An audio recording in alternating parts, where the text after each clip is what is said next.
Hi everyone, I am Miss Jordan and today we are going to read Meteor by Patricia Polacco. Many years ago, when my brother and I were small, Mom let us spend the summer with our Grandma and Grandpa Gaw on their farm in Michigan. One night, far above that little farm, a star sputtered and flashed and started to fall. As it fell through the night sky, the geese honked their alarm. The chickens cackled and the goats bleated and jumped wildly about.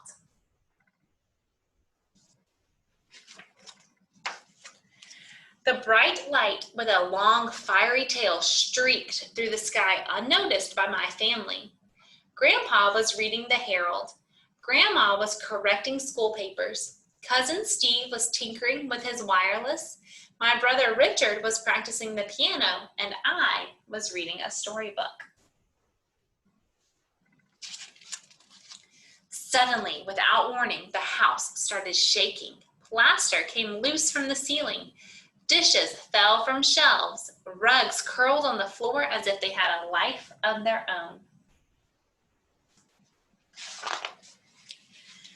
The flaming object made a terrible sound as it went shrieking over the roof of the house. Then it crashed into the ground with a horribly loud boom. It landed with such force that glass broke. Chairs overturned, windows rattled, and walls shuddered. The front door was laid open by the blast, and through it an eerie light could be seen glowing from a big hole in the front yard. We were stunned. But soon, curiosity overcame caution, and we timidly made our way outdoors for a look-see.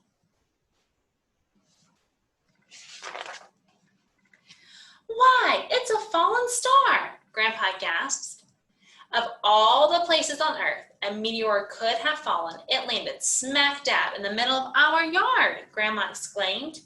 Grandpa and Cousin Steve pounded stakes all around the meteor and roped it off. The next morning, Grandma called Uncle Carl.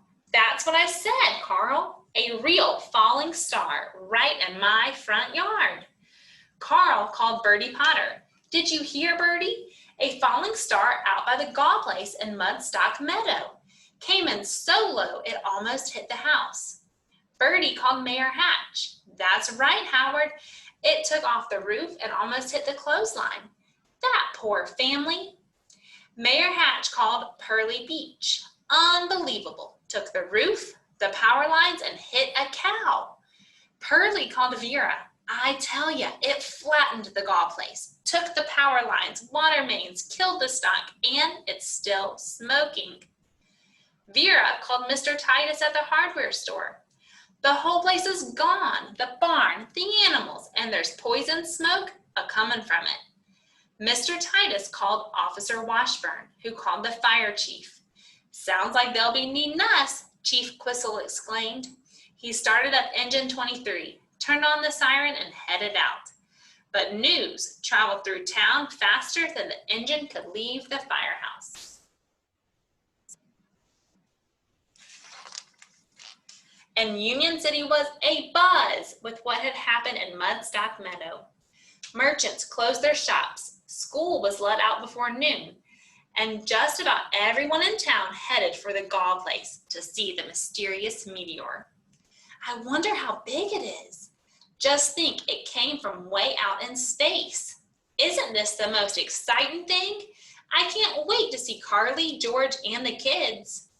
This is more exciting than when Bertie Felsbaugh got her elbow caught in the revolving door at the library over Coldwater Way.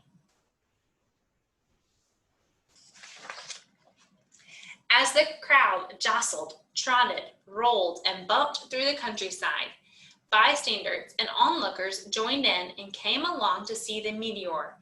Dr. Trotter's medicine wagon, the Coldwater Chautauqua Circus, and the Union City Ladies Lyceum fell in with the parade of citizens. They were soon joined by the Union City High School band, which hooted, tooted, boomed, and jingled their instruments as they ran down the hillside.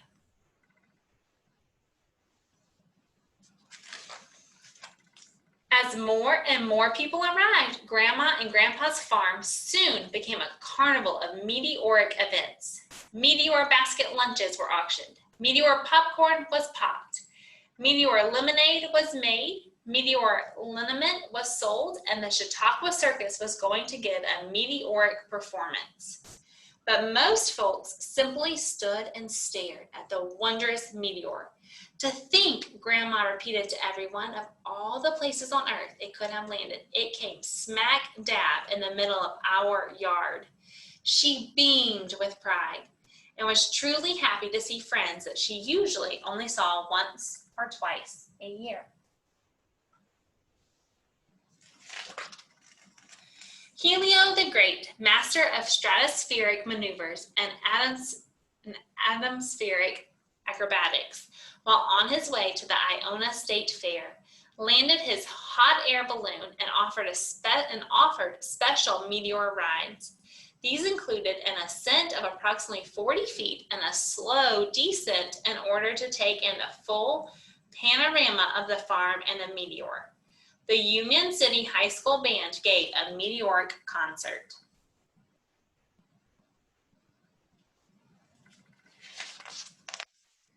In the midst of all the festivities, a group of scientists arrived from Battle Creek College, the University of Michigan, and Michigan State University science departments. They set up all their buzzing testing equipment, put on strange-looking protective suits. They turned on all of the machinery. Click, click, pop, whiz, poopery, poopery, it went. The scientists looked thoughtful, scratched their heads, and wrote down lots and lots of data. They measured, pondered, quizzed, and figured. The crowd leaned closer as their chief finally spoke. Yes, sir, that there is a genuine meteorite. The crowd clapped and cheered. Charlie Lake struck up the band, and the circus began a meteoric performance. Ling Po and Ping Hao, the jugglers, threw little golden balls and shiny silver rings around and around in the air, while Tilly and Lily, the dancing elephants, balanced on one foot as the leaping Luckies, the trained dogs, jumped about and did somersaults. The Union City Lyceum dance troupe performed a special number of interpretive movement depicting both the falling meteor and the last days of Pompeii.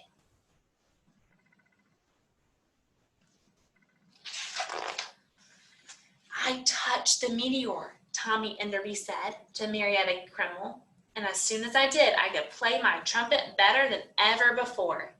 Marietta told Cecil Potter that after she touched the meteor, she thought up the best recipe for pie she ever did have. I'm gonna enter the pie contest at the next fair, she exclaimed. Cecil told Dr. Trotter that since she touched the meteor, she had more energy than she'd had in years. I tell you, I could feel something coming right up into my finger from that there fallen star. It's magic, I tell you. Dr. Trotter claimed that ever since he touched the meteor, his lineament had acquired special, mysterious healing powers. Hollis D. Lonsberry, in turn, was convinced that his best hog was going to become a prize winner. I'm going to enter him in the Iona State Fair, he chirped to Gladys' party. Gladys was positive that since she touched the meteor, her eyesight improved instantly. I'm telling you, Leonard, she said to Mr. Pinehurst, I can see all the way across the barnyard. Extraordinary, he sighed as he stared at his forefinger. I touched it too, and I feel special, really special.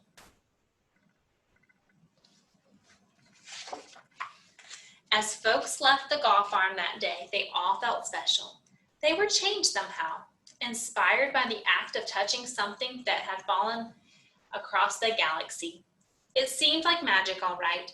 The Union City High School Band went on to win the state championship that year, thanks to a trumpet solo played by Tommy Enderby, and Marietta's current blueberry pie took first place at the county fair.